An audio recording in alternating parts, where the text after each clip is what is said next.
Amelia Hart stepped out of a sleek black Tesla Model S, its doors gliding upward like the wings of some futuristic bird parked carelessly across two spaces in the lot of Westview Academy, Seattle's most exclusive private high school.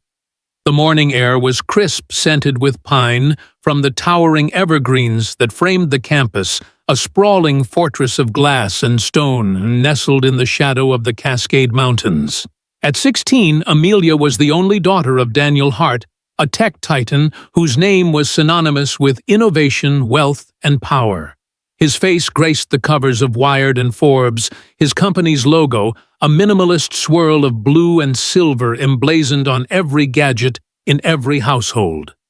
Amelia's life was a parade of privileged summers on private yachts in the Puget Sound winters, in Aspen chalets, and a wardrobe of designer clothes that could fill a boutique. Her 16th birthday party had featured a performance by a Grammy-winning pop star flown in just for her, and a cake so elaborate it had its own Instagram hashtag. Yet for all the glitter, something was missing. Amelia felt it like a hollow ache in her chest, a void no amount of luxury could fill. Purpose, meaning, something real. At Westview, where the sons and daughters of CEOs and senators roamed marble hallways lined with portraits of illustrious alumni, Amelia was known for three things: her sharp tongue, her custom leather jackets, and her abysmal grades. She didn't earn her spot at Westview, the Hart name did. A 7-figure donation and a phone call from her father's assistant had secured her enrollment. No questions asked, no tests required. Her academic record was a disaster: math scores in the single digits, essays returned with red ink bleeding across the pages, and a biology quiz where she'd left every answer blank, too bored to even guess. Teachers passed her anyway, not out of kindness, but out of fear. The Hart family's endowment funded the school's new STEM wing, and no one dared risk that money. Amelia knew it and wielded it like a weapon. "What's the point?" she'd said once, lounging in the counselor's office, her boots propped on the desk. "I could buy this place if I wanted. Grades don't matter when your last name's Hart." The counselor, a nervous woman with glasses too big for her face, had only nodded, her pen frozen mid-air. The quote spread through the school like a virus, whispered in locker rooms and group chats. But no one challenged her. Students parted like the Red Sea when she walked by, some staring in awe, others in quiet disgust. Amelia didn't care. Why should she? Her future was a trust fund, a penthouse, an empire waiting for her to inherit. What could a GPA do that her father's billions couldn't? At home, the air was colder than the Seattle drizzle. The Hart Mansion, a glass and steel monolith overlooking Lake Washington, was less a home than a showcase of wealth, floor-to-ceiling windows, a private theater, and a garage housing a fleet of cars that cost more than most people's houses. Daniel Hart was rarely there, his days consumed by board meetings and international calls, but when he was, his presence was a storm. A self-made man who'd clawed his way from a one-bedroom apartment to a billionaire's throne. Daniel had no patience for weakness, not even in his daughter. "You're an embarrassment," he'd said one evening, his voice sharp as he stood in the dining room, a glass of bourbon in hand. Amelia had just come home from another parent-teacher conference where her latest report card, a parade of D's and F's, had been discussed in hushed, apologetic tones. She'd smirked through the meeting, doodling on her phone case, unbothered. But Daniel's words cut deeper than she'd expected. "If you were one of my employees, I'd fire you on the spot." He continued, his eyes like steel. "You're not an employee." "I'm your daughter," Amelia shot back, crossing her arms, her voice laced with defiance. "Doesn't matter," he said, setting the glass down with a clink. "The world doesn't care about your last name unless you make it mean something. Right now, You're nothing but a spoiled kid with too much money and no spine. I won't carry you forever." The silence that followed was suffocating, heavier than the chandelier gleaming above them. Daniel walked away, leaving Amelia alone at the dining table, her reflection distorted in the polished glass. She told herself she didn't care, that his words were just noise, but they lingered, gnawing at her. The next morning, Amelia arrived at school in her usual style, late, striding through the front gates as if the bell schedule didn't apply to her. Her outfit was impeccable, a tailored blazer boots that cost more than a teacher's monthly salary, and sunglasses perched on her head like a crown. Students whispered as she passed some envious others, judgmental. She ignored them, her heels clicking against the polished floors of Westview's main hall, where banners celebrated academic excellence and athletic triumphs. Amelia had no trophies, no awards, just a reputation for arrogance and a trail of failed tests. She slipped into her first period English class, ignoring the teacher's pointed glance, and slouched into her seat at the back. The lesson was on Shakespeare, something about ambition and betrayal in Macbeth. Amelia didn't listen. She scrolled through her phone, liking posts from influencers and texting her friends about a weekend party on her father's yacht. The teacher, Mr. Callahan, a balding man with a permanent frown, didn't bother calling on her. He'd learned months ago that questioning Amelia Hart was a losing game. By lunch, she was in the cafeteria, surrounded by her usual crowd, a clique of wealthy kids who orbited her like planets around a star. They laughed too loudly, their conversations a mix of gossip and complaints about their stressful lives. Amelia played the part, tossing her hair and tossing out sarcastic remarks, but her mind kept drifting back to her father's words, "No spine." They stung more than she wanted to admit. That afternoon, as the final bell rang, Amelia cut through a side hallway to avoid the crowded main entrance. The corridor was quiet, the kind of place where the hum of fluorescent lights was louder than the chatter of students. That's when she saw her Grace Thompson, a black woman in her 50s, pushing a mop across the floor near the science wing. Grace's uniform was faded, her hands calloused from years of work, but her posture was straight, her movements deliberate. Amelia barely noticed her at first. Janitors were invisible to her part of the background, like the lockers or the vending machines. But as she passed, she caught a faint murmur, words half-sung under Grace's breath. "The only true wisdom is in knowing you know nothing." Amelia froze, her sneakers squeaking on the linoleum. "What did you just say?" she asked, her tone sharp, almost mocking. Grace looked up, her eyes calm but piercing, like she could see straight through Amelia's bravado. "Nothing you're ready to hear, young lady," she said, her voice steady, no trace of deference. Amelia laughed, a short, dismissive sound, but something about the words stuck like a splinter in her mind. "Weird thing for a janitor to say," she muttered, turning to leave. Grace didn't respond, just went back to mopping, her movements unruffled, as if the exchange hadn't happened. Amelia walked away, her heart pounding for reasons she couldn't name. She told herself it was nothing, just some random quote from a nobody, but as she climbed into the Tesla waiting outside, the words looped in her head. "Knowing you know nothing." For the first time in a long time, Amelia felt something stir inside her, curiosity, or maybe unease. She didn't know it yet, but that moment in that forgotten hallway was the beginning of everything. The rest of the week was a blur of the usual parties, skipped homework, and another failed test, this one in history, where she'd written 2 sentences before giving up. The teacher handed it back with a sigh, a red 22% circled at the top. "You're better than this, Amelia," she said, but her tone lacked conviction. Amelia shrugged, tossing the paper into her bag. Better than what she was. Amelia Hart, untouchable, unstoppable. But the hollow feeling grew like a crack spreading across glass.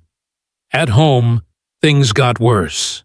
Daniel called her into his study, a room lined with awards and photos of him shaking hands with world leaders. He didn't look up from his laptop as he spoke. Another call from school. He said, his voice flat, "You're failing everything." Again, Amelia leaned against the doorframe, arms crossed. "So what? You'll just donate another building, right?" His eyes snapped to her, cold and unyielding. "Don't test me, Amelia. I built this life from nothing. You're throwing it away.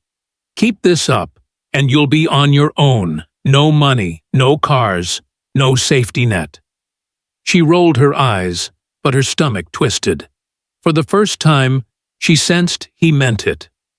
The next day she woke to find her credit cards frozen and her Tesla keys gone. "Take the school bus," Daniel had texted. No explanation, no apology. Amelia stood in the driveway, staring at the empty spot where her car should have been, the Seattle rain soaking her jacket. She felt small, exposed, like the world was watching her fall. The school bus was a humiliation, a rattling yellow cage filled with sticky seats and the chatter of kids she'd never bothered to know. She slouched in the back hood, up, ignoring the stares. At school, the whispers were louder now. Students noticed the absence of her car, the way she kept her head down. Her friends, the ones who'd laughed at her jokes and begged for invites to her parties, were suddenly distant, their texts unanswered.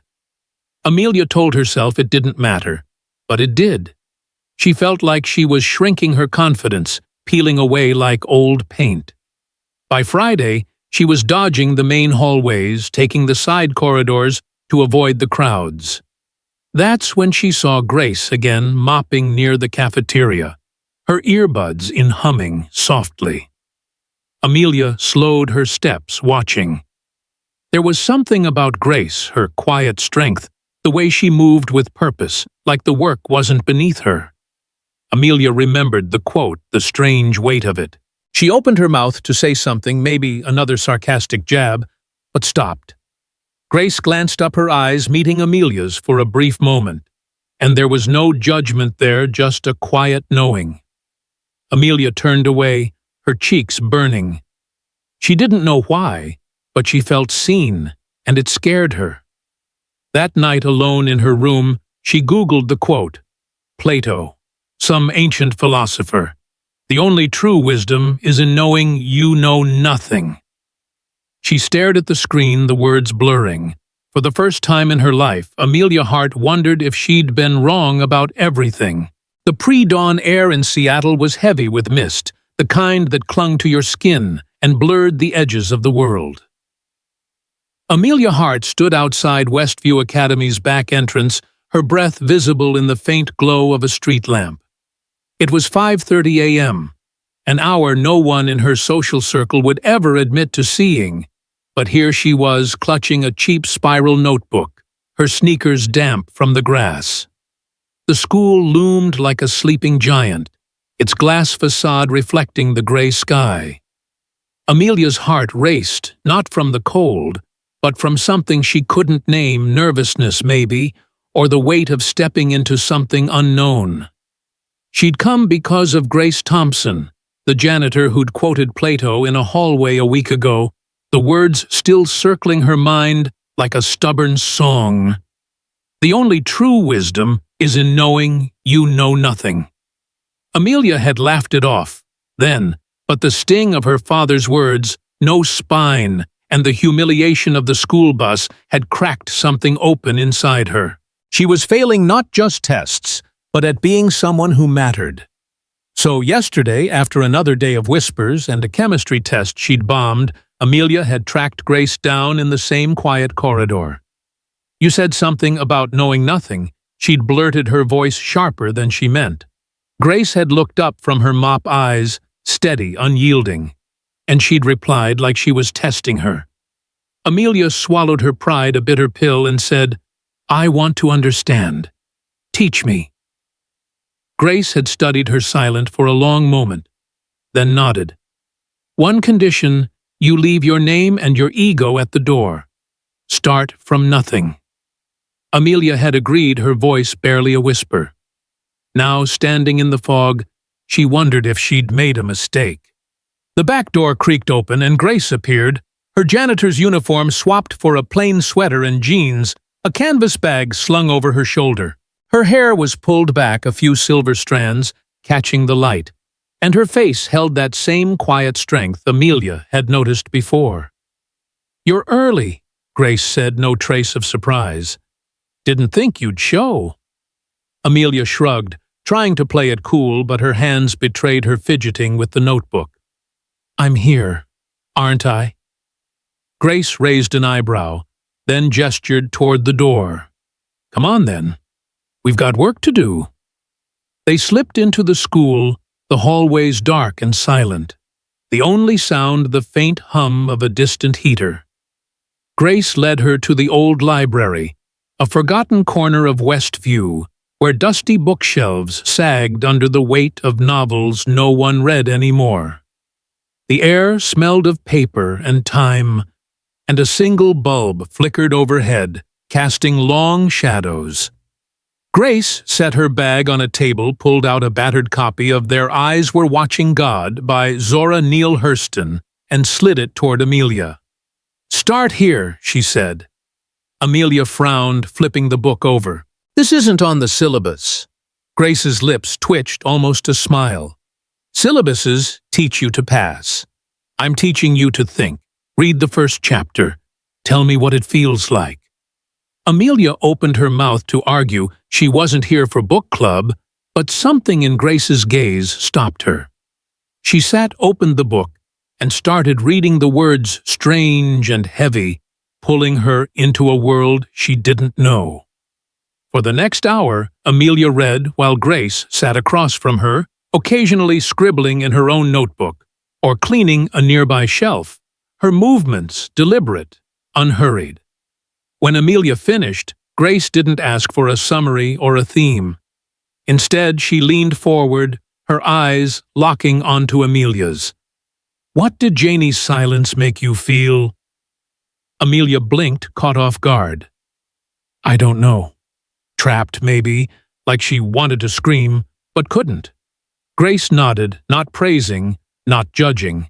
"Good. Now write it down. Not what the book says, but what you felt. Don't think too hard. Just be honest." Amelia stared at the blank notebook, her pen hovering. She wasn't used to this. No rubrics, no right answers. Her first sentence was clumsy, a tangle of thoughts about Janie's voice being locked away, but as she wrote, something loosened inside her. She wrote about feeling invisible, even with all her wealth, about the weight of her father's expectations, about the way her friends' laughter felt like knives. When she handed the notebook to Grace, her hands shook. Grace read in silence, then wrote a single question in the margin. "Why do you think silence hurts so much?" Amelia didn't have an answer, but the question burned like a light shining into a corner she'd kept dark. The days that followed settled into a strange rhythm. Every morning, before the school woke, Amelia met Grace in the old library. They read Hurston, then Baldwin, then snippets of poetry by Langston Hughes. Grace never lectured. She asked questions that cut deeper than any test. What does this line make you see in yourself? Why do you think this character chose to stay quiet? What's the difference between power and strength?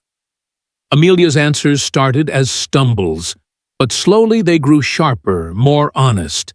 She filled pages with thoughts she'd never dared voice, her fear of failing her father, her anger at being seen only as a heart, her shame at how little she knew. Grace read every word, her red pen marking not errors, but possibilities. Dig deeper here. What's behind this anger? Outside those mornings, the world was less kind. Amelia's credit cards were still frozen. Her Tesla a memory. The school bus became her daily ritual, a gauntlet of stares and snickers. Her so-called friends had all but ghosted her, their group chat silent without her usual invitations to exclusive parties. At school, her reputation clung like damp clothes, arrogant, untouchable, failing. One day in calculus, she got back a test with a 15% scrawled in red. The teacher, Ms. Larson, didn't even look at her as she handed it back. "You need to try harder, Amelia," she said, her voice tired. Amelia crumpled the paper, her cheeks burning. She wanted to snap back to say she didn't care, but the words wouldn't come. Instead, she thought of Grace's question from that morning. What's the cost of pretending you don't need to learn? The real blow came at home. Daniel Hart was rarely around, but one evening he was waiting in the living room, his laptop closed for once. "I got another email from your counselor," he said, his voice low, controlled. "You're at risk of failing out, academically ineligible for graduation." Amelia stood in the doorway, her backpack heavy on her shoulder. "I'm working on it," she muttered, but it sounded weak even to her. Daniel's eyes narrowed. "Working on it? With what? You've had tutors, resources, everything. You're throwing it all away." He stood pacing his shadow long against the floor-to-ceiling windows. "I built this life for you, Amelia. I started with nothing. No name, no money. You have everything and you're wasting it." She wanted to scream that she was reading books at 5 a.m. with a janitor who saw her when he didn't, but the words stuck in her throat. Instead, she said, "You don't get it. You never do." Daniel stopped, his face hard. "Keep this up and you're cut off. No trust fund, no apartment, nothing. You'll learn what it's like to have nothing." He walked away, leaving her in the cavernous room, the city lights glinting outside like a world she didn't belong to. The next morning, Amelia almost didn't go to the library. She sat on her bed staring at the notebook Grace had given her, its pages half filled with her messy handwriting. What was the point? She was still failing, still alone, still a disappointment. But something pulled her back, the memory of Grace's voice, calm and certain, asking her to be honest. She dragged herself to school, arriving just as the sky turned pink. Grace was already there, polishing a table, her earbuds playing something soft, maybe jazz.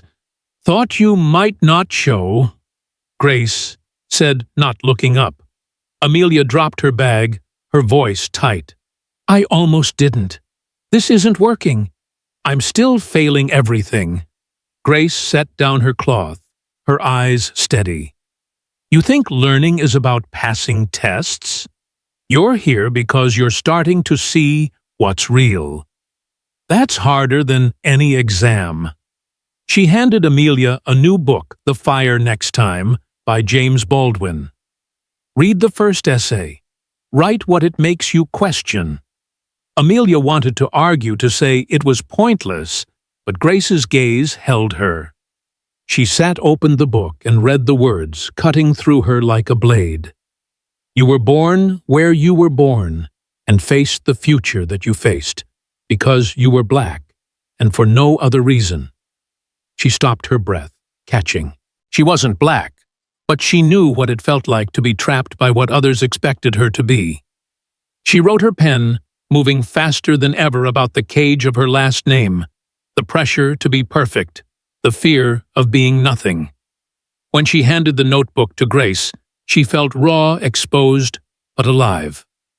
By the end of the week, something shifted. Amelia started asking questions in class, tentative at first, then bolder. In English, she raised her hand during a discussion on The Great Gatsby. Why does Gatsby think money will fix everything? She asked, her voice steady. The room went quiet, the teacher blinking in surprise. "That's a good question, Amelia," he said, almost shocked. Her friends, or former friends, whispered at lunch, their eyes darting toward her. "What's with her? one said loud enough for Amelia to hear. Hanging out with the janitor, now Amelia's face burned, but she didn't snap back. Instead, she thought of Grace's words. Pride is a trap, disguised as protection. She kept writing, kept reading, kept showing up. One morning, as she left the library, Grace stopped her. "You're starting to see," she said, her voice soft but firm. "But seeing isn't enough. You have to decide what to do with it." Amelia nodded, clutching her notebook like a lifeline. She didn't know what was coming, but for the first time, she felt like she was moving towards something, not just running away. The late autumn light filtered through the tall windows of Westview Academy, casting long shadows across the marble floors. Amelia Hart moved through the hallways with a new kind of energy, not the swagger she'd once worn like armor, but a quiet focus, like someone who'd found a map in a maze. It had been weeks since she'd started meeting Grace Thompson in the old library, those pre-dawn hours filled with books questions, and the kind of honesty that felt like peeling back skin. Amelia's notebook was nearly full now, its pages crowded with reflections on Zora Neale Hurston, James Baldwin, and her own unraveling fears. She wasn't passing her classes yet, but she was starting to ask questions that made teachers pause and classmates stare. In English, she'd challenged the class to think about why The Great Gatsby glorified wealth while ignoring its emptiness. In history, she had asked why the textbook skipped over the voices of the marginalized, her words sharp enough to make the room go still. Her grades were still a mess. Math hovered around 30%. Biology wasn't much better, but something deeper was shifting. Amelia was learning to see the world and herself through a lens she'd never known existed. But the world wasn't ready for this version of her. Her former friends, the glossy clique she'd once ruled, now whispered behind her back, their texts dripping with mockery. Amelia's gone weird, hanging with the janitor. Her father, Daniel Hart, was a distant storm, his threats to cut her off looming like thunder. And yet, in the quiet of the old library, with Grace's steady voice guiding her, Amelia felt a spark growing, a fire she didn't want to extinguish. That spark began to spread one chilly morning when Amelia arrived at the library to find Grace waiting with a new book. I Know Why the Caged Bird Sings by Maya Angelou. "This one's different," Grace said, her eyes glinting with something like a challenge. "It's not just about reading. It's about what you do with what you learn." Amelia took the book, its worn cover soft under her fingers, and sat at the scarred wooden table. She read the first chapter, Angelou's words weaving a world of pain, resilience, and quiet defiance. When she finished, Grace didn't ask her to write about her feelings. Instead, she leaned forward, her voice low. "What does this make you want to change?" Amelia hesitated, her pen tapping the notebook. "I don't know. The way people get ignored, maybe like no one sees the real them." Grace nodded, her expression unreadable. "Good. But seeing isn't enough. You have to act. Start small. Find someone who's invisible to this school and listen to them." Amelia frowned, unsure what that meant, but Grace's words stuck like a seed planted in soft earth. That day in the cafeteria, she noticed a girl sitting alone at the edge of the room, Lila Nguyen, a junior, who always carried a sketchbook and never spoke in class. Amelia had seen her before, but never really seen her. On impulse, she walked over, ignoring the stares from her old clique. "Hey," she said, sliding into the seat across from Lila. "What are you drawing?" Lila looked up, startled, her eyes wary. "Just stuff," she mumbled, flipping her sketchbook closed. Amelia didn't push, just sat there, eating her sandwich, letting the silence be. The next day, she sat with Lila again. By the third day, Lila showed her a sketch, a vivid, intricate drawing of a bird breaking free from a cage. "It's like that book we're reading in English," Lila said quietly. Amelia smiled, her heart racing. You read Angelou too. That was the start of something new. Amelia brought Lila to the library the next morning, introducing her to Grace, with a nervous grin. She's in my English class. She's quiet, but she gets it. Grace glanced at Lila, then at the sketchbook tucked under her arm. You're welcome here, she said simply, handing Lila a copy of The Bluest Eye by Toni Morrison. Read this. Tell me what it makes you question. Lila hesitated, then nodded, taking a seat beside Amelia. The library, once a private refuge, began to feel like something bigger. A space where questions were safe, where thoughts could breathe. Over the next week, Amelia invited others. There was Marcus, a sophomore who worked nights at a diner to help his mom, his biology homework always half done, but his mind sharp as a blade. Then came Sophia, a senior who hid her accent because kids mocked her for it, her essays brimming with ideas she never shared in class. The group grew quietly, cautiously drawn by whispers of a place where learning wasn't about grades, but about truth. Grace taught them all, her voice steady, her questions piercing. What does this story tell you about power? She asked one morning, pointing to a passage in Morrison's book. Who gets to decide what's beautiful? The answers came slowly at first. Then, in a rush, Marcus talking about his boss at the diner, Sophia about the pressure to sound American, Lila about the way her art was dismissed as a hobby. Amelia listened, her own words spilling out about the weight of her last name, how it felt like a chain she couldn't break. The library became their sanctuary, a secret classroom where they read, wrote, and debated, their voices growing stronger each day. But the world outside the library wasn't as kind. One afternoon, Amelia's history teacher, Ms. Carter, pulled her aside after class. You've been different lately, she said, her tone cautious but curious. Your questions in class, they're thoughtful. But your grades, they're still failing. What's going on? Amelia hesitated, then told the truth. I'm learning, not for tests, but for real. With Grace, the janitor. Ms. Carter's eyebrows shot up, but she didn't laugh. The janitor. Amelia, you have resources, tutors, programs.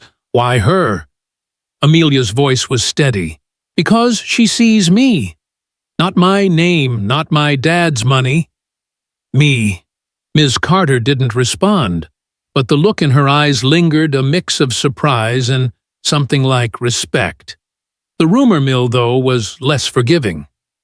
By lunch, the whispers had turned into open taunts. Amelia's got a new best friend, one of her old friends. Chloe sneered loud enough for the whole cafeteria to hear. What you trading your Prada for a mop now? The table erupted in laughter, and Amelia's face burned. She wanted to snap back to remind them who her father was, but Grace's voice echoed in her mind. Pride is a trap. She stood, grabbed her tray, and walked over to Lila's table, sitting down without a word. Lila glanced up, her sketchbook open to a new drawing, a tree with roots breaking through stone. You okay? She asked. Amelia nodded, her jaw tight. Yeah, just done with shallow rulers. The real test came at home. Daniel Hart was in town for once, his presence filling the mansion like a cold front. He called Amelia into his study, his laptop open to an email from the school. Your counselor says you're still at risk of failing, he said, his voice clipped. But now you're asking questions in class, writing essays that don't even fit the assignments. What's this nonsense? Amelia stood straighter, her notebook clutched in her hand. It's not nonsense. I'm learning to think, not just memorize. Grace is teaching me. Daniel's eyes narrowed. Grace, the janitor. You're wasting your time with someone who cleans floors for a living. Amelia's voice rose sharp and clear. She was a professor dad. She knows more than any tutor you've ever hired. She's teaching me what matters. Daniel leaned forward, his face hard. What matters is results, Amelia. Grades, colleges, a future. Not some feel-good book club with a nobody. Amelia's hands shook, but she didn't back down. She's not a nobody. She's the only one who believes I can be more than your name. Daniel stared at her, his silence heavy. You're on thin ice, he said finally. Keep this up and you're out. No money, no safety net. You'll see how far your learning gets you. He turned back to his laptop, dismissing her. Amelia left the room, her heart pounding, but for the first time, she didn't feel small. She felt alive. The library sessions grew bolder. Grace brought in new books, poetry by Audre Lorde, essays by Bell Hooks, and the group's discussions turned into debates, sometimes heated, always raw. Marcus challenged the idea of success in a system that overlooked people like him. Sophia read a poem aloud, her voice trembling, but proud about her grandmother's journey from Mexico. Lila shared a drawing inspired by Lorde's words, "Your silence will not protect you." Amelia wrote an essay titled "The Strength of Invisible Things, Weaving Together Angelo's Resilience and Her Own Struggle to Be Seen." She turned it in for English, expecting another low grade, but her teacher handed it back with a note. "This is powerful, Amelia. Keep going." For the first time, she felt a flicker of pride, not in her name, but in herself. But the school was watching. One morning, as Amelia and the others slipped into the library, they found a note taped to the door. Unauthorized use of school facilities is prohibited. Grace read it, her face unreadable, then tore it down. "They're scared," she said, her voice calm but firm. "Not of me, of you, of what you're becoming." Amelia's stomach twisted. "What do we do?" Grace handed her a new book, Sister Outsider. "We keep going, but you need to decide how far you're willing to go." Amelia took the book, her hands steady. She didn't know what was coming, but she knew one thing. The fire in the library wasn't just hers anymore. It belonged to all of them, and it was spreading. The Seattle rain had stopped, leaving the air sharp and clean, but inside Westview Academy a storm was brewing. Amelia Hart stood in the old library, her hands trembling as she clutched her notebook, its pages filled with Grace Thompson's questions and her own raw answers. The news had come that morning, delivered in a cold email from the school administration. Grace had been fired effective immediately for unauthorized use of school facilities. No warning, no discussion, just an escort to the gate, and her belongings left in a cardboard box. Amelia had searched the hallways for her, hoping to find her mopping a floor or humming softly with her earbuds. But Grace was gone. The library, once alive with debates and discoveries, felt like a tomb, its shelves heavy with silence.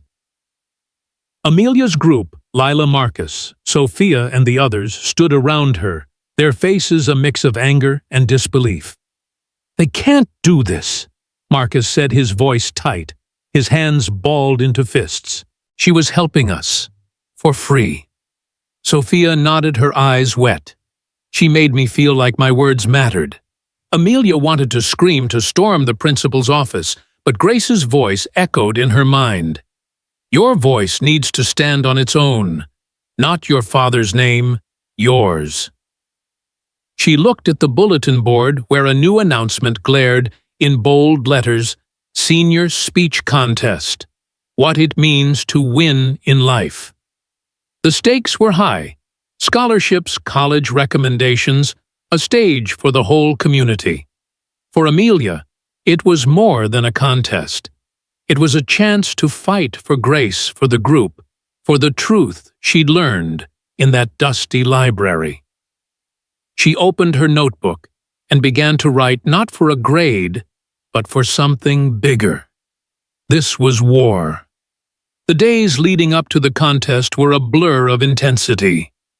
Amelia stopped going to her usual classes, sneaking into the library to prepare. She wrote draft after draft, her words spilling out like a river breaking a dam. She wrote about Grace, about the library, about the way learning had cracked her open and rebuilt her stronger. Lila helped sketching images to match her words, a bird breaking free, a flame in the dark. Marcus shared stories of his own struggles, his voice steady as he spoke about working nights to support his family. Sophia wrote a poem, her words sharp and proud, about claiming her voice. The group became a team, each member adding to Amelia's speech, not for glory, but for grace. At home, things were colder than ever. Daniel Hart had doubled down, his threats no longer veiled. "I saw your latest report," he said one night, standing in the kitchen, his phone glowing with emails. "You're still failing.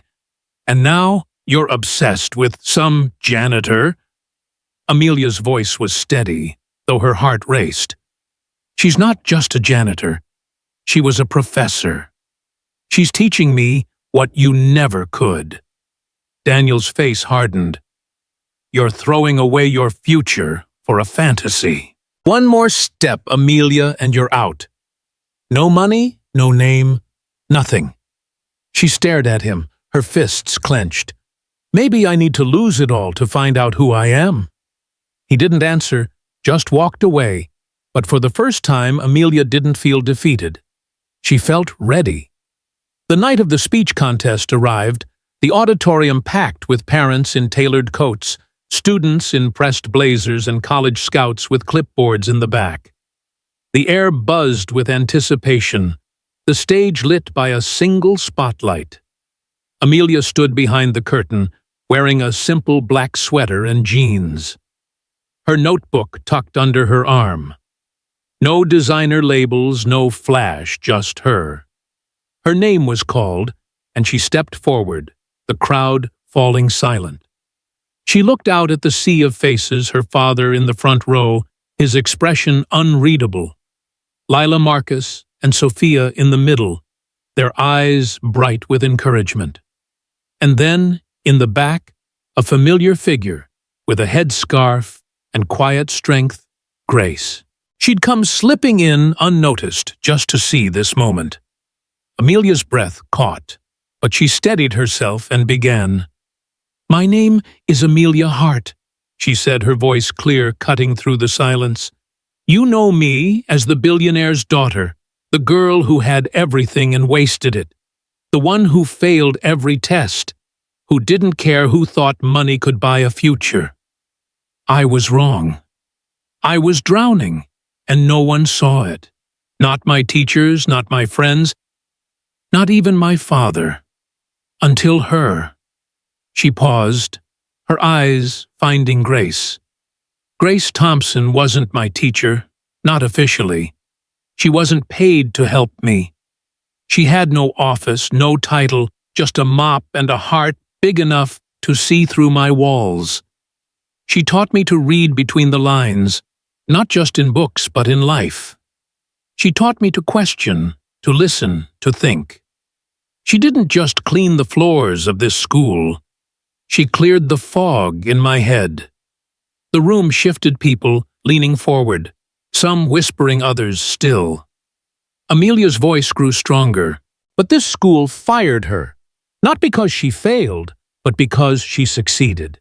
Because she dared to teach us, me, Lila, Marcus, Sophia, and others, what it means to be human, not just a grade.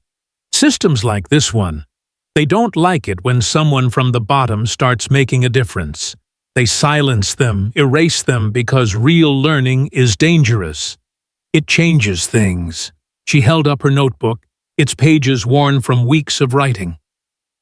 "Grace taught me that winning in life isn't about money or power or a last name. It's about transformation, breaking down who you thought you were and building something better. It's about seeing the people no one else sees, lifting them up, giving them a voice. I'm not here to impress you. I'm here to honor her and to tell you that real winning is becoming someone worth remembering." Her voice softened, but didn't waver. "Grace might not be here in this building anymore, but she's in every word I'm saying, every question I ask, every truth I've learned.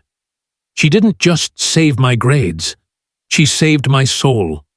Silence hung for a moment, then a single clap broke it, followed by another, until the room erupted in applause. Tears streaked down faces, even some teachers. Lila and Sophia were crying, Marcus nodding fiercely. In the back, Grace wiped her eyes, her smile small but radiant. Amelia stepped off the stage, her chest heavy with meaning, not fear. The speech spread like wildfire. Students recorded it on their phones, and by morning it was trending online, shared across social media, with headlines like "Billionaire's daughter credits Janitor for life-changing lesson." The press picked it up, local, then national, the story of a girl transformed by an unlikely mentor. Grace was offered a guest lecture at a nearby college, then another, and soon a teaching position at a community center.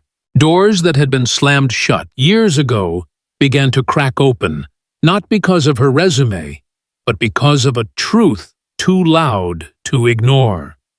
Amelia's grades improved not to perfection, but enough to graduate. She turned down offers from elite universities, choosing instead a small college with a program in education and social justice. When asked why, she said, "Because I want to teach the way Grace taught me, in a place where everyone gets a chance to be seen." The library group didn't disband. Lila, Marcus, Sophia, and others kept meeting now in a community center downtown where Grace led workshops on writing and critical thinking. They called it the Thompson Learning Hub, a name Amelia suggested, though Grace insisted it was for all of them. One evening, Amelia knocked on the door of a modest apartment in a quiet Seattle neighborhood. Grace opened it wearing a cardigan and a look of surprise. "You didn't have to come all this way," she said, stepping aside. "I did," Amelia replied, handing her an envelope. Inside was her high school diploma, her college acceptance letter, and a proposal handwritten in her now familiar scrawl. "I want to start something," she said. "A center, like the one we're building, but bigger. A place where kids who feel invisible can learn, think, grow. I want to call it the Thompson Institute, and I want us to do it together." Grace read the letter, her eyes glistening. "Why me?" she asked, her voice soft. "Because you saw me when I was nothing," Amelia said. "You taught me that learning isn't about passing, it's about becoming. I want to give that to others." Grace smiled, extending her hand. "Then we have a deal." They shook on it. No contracts, just truth. Months later, the Thompson Institute opened in a repurposed community center, its walls lined with books and art, its rooms filled with students who'd been written off by everyone else. Grace taught again, her chalkboard covered with questions, her voice as steady as ever. Amelia ran programs, organized workshops, and wrote her essays, now published in local papers, each one a call to see the unseen. The city took notice, awards came, articles followed, but the real reward was the students. One day, a 12-year-old girl named Aisha handed Grace a notebook, her handwriting small but fierce. "This place made me feel like I could be somebody," she said. Grace cried, and so did Amelia. At the Institute's opening, Daniel Hart stood in the back, his suit impeccable, his face unreadable. After Amelia's speech about justice, humility, and the power of learning, he approached her. "I didn't expect to feel this," he said, his voice low. "I didn't expect to be proud." Amelia looked at him, her eyes steady.